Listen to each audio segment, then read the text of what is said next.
Bonjour et bienvenue sur Tenzon Art. Cérébus fut le premier personnage à croiser la route des tortues. Si vous êtes comme moi, Cérébus vous dit pas grand chose, mais son avenir avec les tortues a failli disparaître. Laissez-moi vous expliquer tout ça après l'intro.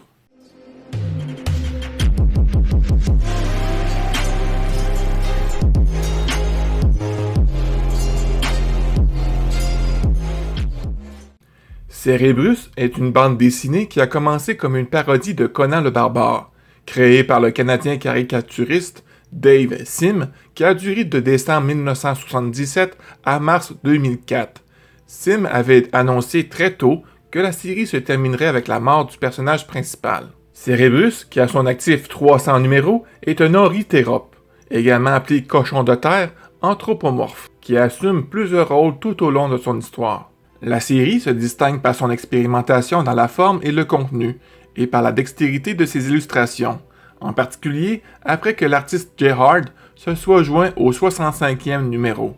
En juillet 1986, une collaboration se fait entre les créateurs des Tortues et Dave Sim. Ensemble, ils écriront un scénario de 45 pages qui fut dessiné par Kevin Eastman et Peter Laird. Cérébus fut dessiné par son créateur. 100 000 exemplaires ont été vendus. C'était la première rencontre entre Renette, Roméo et les Tortues dans cette histoire, ainsi que la première fois que les Tortues rencontraient Cérébus. Les Tortues rencontreront à nouveau Cérébus dans Miami Mice numéro 4. Ils apparaîtront à nouveau à ses côtés dans The Savage Dragon numéro 41. Anecdote, le nom de Saventi Romeo est un hommage au créateur de films d'horreur George Romeo et Tom Savini. Renette, de son vrai nom Renette Tiley, était une gamine gâtée du 79e niveau dont les parents l'ont forcée à suivre un apprentissage du Time Lord afin qu'elle puisse apprendre la discipline. L'information vient du livre transdimensionnel TMNT RPG publié par Palladium. Autre anecdote, en 2018, Dave Sim sort une parodie des Tortues Ninja en bande dessinée appelée Teenage Mutant Ninja Cerebi. 4 ornithérop nommés Rembrandt, Van Gogh, Picasso et Pollock. En 2003, dans la saison 3 de la série animée, est diffusé l'épisode Voyage dans le temps, une histoire similaire sans Cérébus. Par contre, un petit clin d'œil lui est attribué. Au même moment, coup de théâtre, Peter Laird veut publier un recueil avec tous les numéros 1 à 11, ainsi que les micro-séries des Tortues et l'histoire du Fugitoy. La présence de Cérébus dans le numéro 8 est un problème. Peter pense que Dave Sim n'accorderait pas les droits de réimpression. Alors, il commande une nouvelle histoire pour remplacer le numéro 8.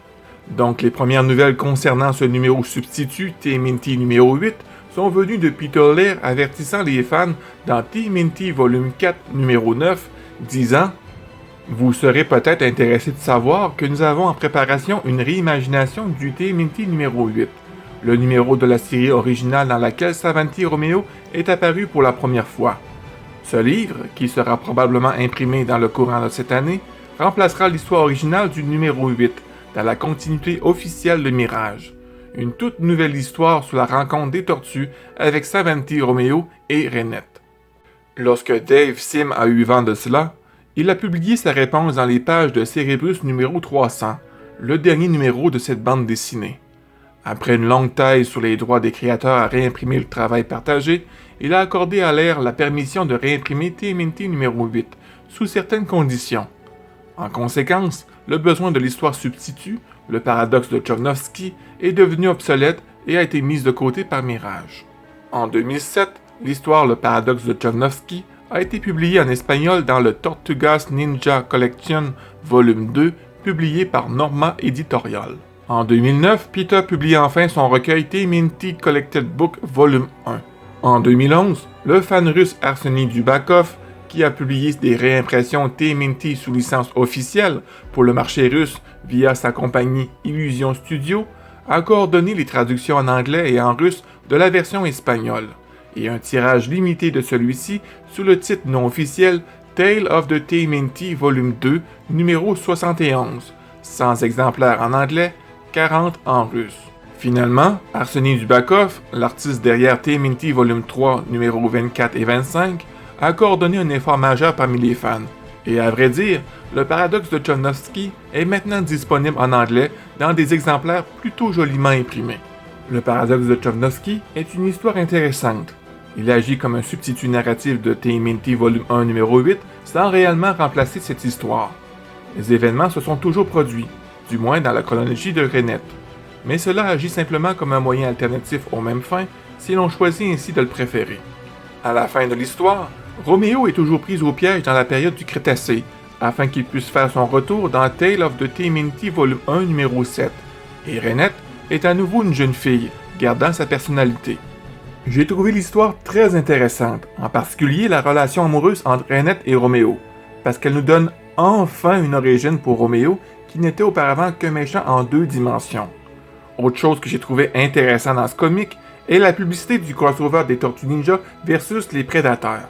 Je suis très reconnaissant envers Dubakov qui a mis l'histoire à la disposition des fans alors que Mirage ne le faisait pas.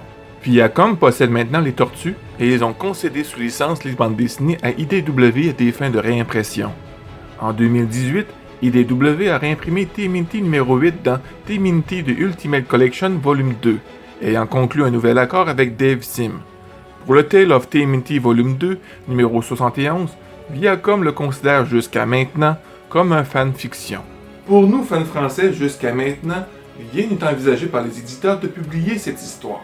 Un jour, peut-être, un éditeur ou un fan traduira cette histoire pour en faire profiter tous les fans français. Qui sait? Rien n'est impossible.